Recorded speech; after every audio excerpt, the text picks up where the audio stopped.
This is the Bible Ranger. This is part 5, episode 54 of what happens after the Antichrist. Made easy, right? All right, after the tribulation. These events happen in Daniel chapter 12, verses 1 through 13, which is the whole chapter. Now in chapter 11 of Daniel, we found out about the rise of the Antichrist. He got to power. He destroyed the temple, called the abomination of desolation, and then he was defeated by the coming of Jesus Christ, his second coming.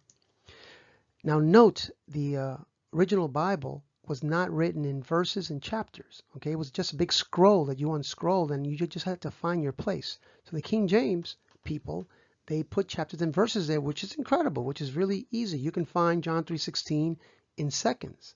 However, sometimes when you're studying, people start pulling verses out, and they'll form a doctrine, and it could be a disadvantage too. Okay, so chapter 12 is just another part of the scroll right after 11.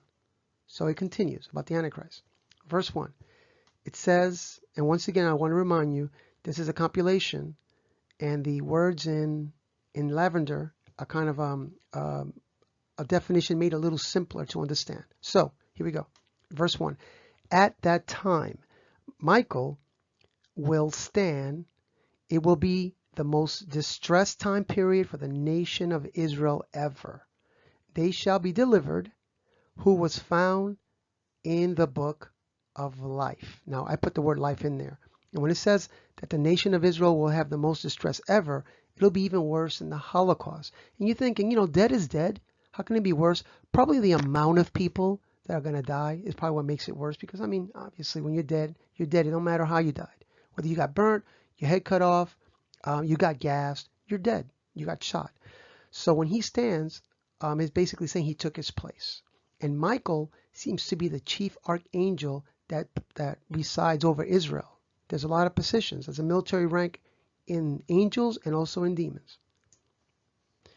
Verse 2. A resurrection of the dead. There's going to be resurrection, but it's in two parts. There's a resurrection of those who have everlasting life and a resurrection of those who are going to hell. And that's basically what the verse says. Now, it can be a little confusing if you don't read. So I want you to know that there's two resurrections. And in Daniel chapter 12, it's not very clear by reading itself, okay? Just like it wasn't clear that Jesus had a first coming and a second coming in the book of Isaiah. So there's a gap in between the first resurrection and the second. The first are for the believers, and then they spend 1,000 years with Christ in the millennium. With him, we reign with him. And then the second resurrection for the unbelievers happen. And I'll summarize it in Revelations 20, verse 4 through 6. Verse 4 is long, so I'm not reading it, but basically it says that they came to life, which is the first resurrection, and reigned with Christ for 1,000 years. That's verse 4. It's much longer than that, so please read it. Verse 5, the rest of the dead did not come to life until the 1,000 years were finished. That would be the second, even though the next possible statement says this was the first resurrection, but that's talking about the verse 4, because that was just in parentheses that you wanted to explain who the other people were. Right? In verse 5, basically, it says, blessed are those who take part in the first resurrection, which would be the believers. All right. So we got that over with. Now, verse 3, the believers and those who turn many to righteous shall shine like the stars. Verse 4, so Daniel sealed the book until the end times, going to and fro, and knowledge shall increase.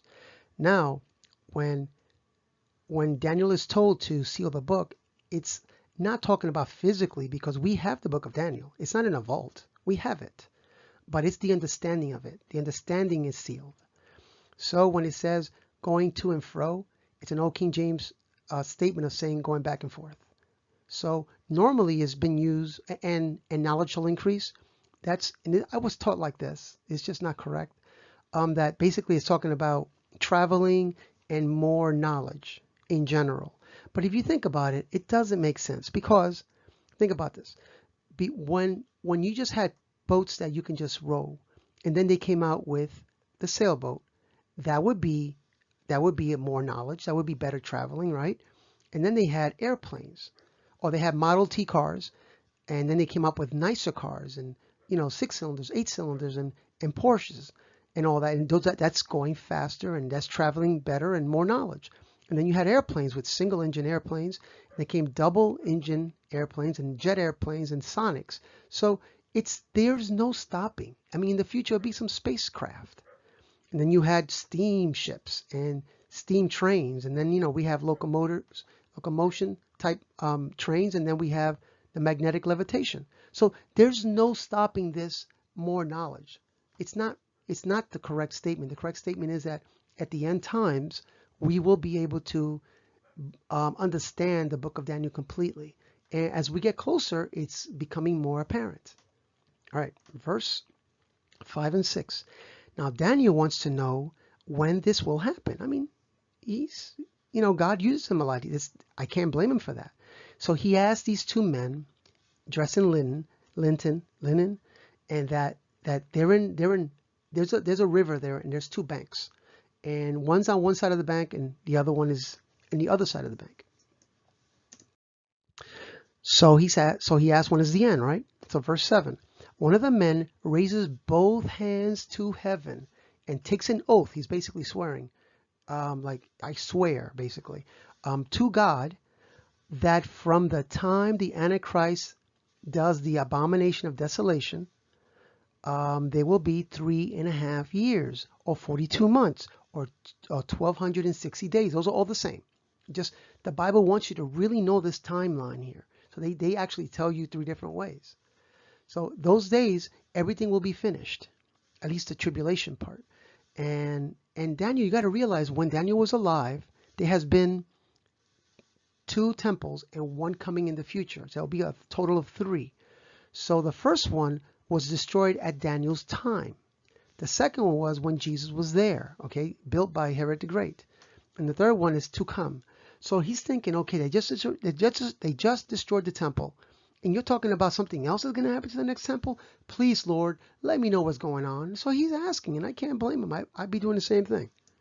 Verse 8. Daniel doesn't understand, and asks God to explain it. He's like I've already explained this part. He's thinking, I had the first temple and that was destroyed. What's going on with the second? All right. So verse 9. God says that it's sealed until the end. It's not for you. God is telling him it's not for you. But you know how stubborn we are sometimes. Verse 10. At the time, though at the end time, the wise will understand and make themselves ready. That's talking about ready. You're pure, righteous. God is number 1 in your life. There's nothing else around it. This is end times. There's no time for video games. Okay. So God is your all in all. And the wicked will not understand, but we will. Those who are the believers will understand. That's why when Christ comes back, they'll be surprised. It's like, oh my goodness, it was true. Right. So we have extra days coming up. Watch this. Verse 11. There's only 13 verses. From the time the Antichrist stops the sacrifices on the 3rd temple that is not built yet, he does the abomination of desolation. It says 1,290 days, which is 30 days more than normal. Something else happens. Like, okay, now we had 1,260. Now in verse 11, we have 1,290. And I'll explain that in a second. Verse 12, it says, a blessing will be on those who wait 1,335th day, which is another 75 years from the original day. It's only 45 days from this 30th day. So like, okay, this has been really confusing. Okay, and I think I might know the answer. So this is a good try for it. All right, note, these extra days are probably when Jesus comes down on the second coming, he is going to defeat the enemies. Remember, all the cities west, basically the non-believing Muslims in that area that have the Antichrist spirit. He is going, now there's a lot of them that have become converts. I'm not talking about that. I'm talking about the ones that are been giving the Jews a lot of flack and torture and rapes and killings. All right. So, I mean, they're not innocent. Okay. I'm not picking on any particular people. I'm just trying to interpret this. So it's going to be that he's going to go around. That's the time where he comes back, his white robe is literally drenched in blood. And look at my other videos on the Antichrist, and I'll show you that verse by verse. There'll be a big cleanup. There's other verses that talk about a big cleanup coming around. There's other verses about they're going to burn the weapons. I think that's for 7 months though. And there's preparations when Christ is going to become the king. Look at this picture below. It's from Lord of the Rings. When the king becomes the king, there's a big procession. And something like this will probably happen. The preparation and the procession for Christ, the ruling king for 1,000 years. It's finally happened. So he's not going to snap his fingers. That's not the way he works. Just like he lets Michael do his work. He lets other angels do their work. He lets us Christians do our work. He's going to let people do their work. We're not here to just go on clouds and play the harp. It's not biblical. All right. So this preception, those extra days are probably for the cleaning up, for the setting up, and probably the big day of the Lord is probably the 1335. I'm guessing, but that's probably a good guess. Verse 13, the last verse. Daniel, he says, go your way and rest. You'll be honored. You'll have an honored place at the end time. So he loves Daniel. He actually calls him a very beloved individual, but he does not want Daniel to know the answer.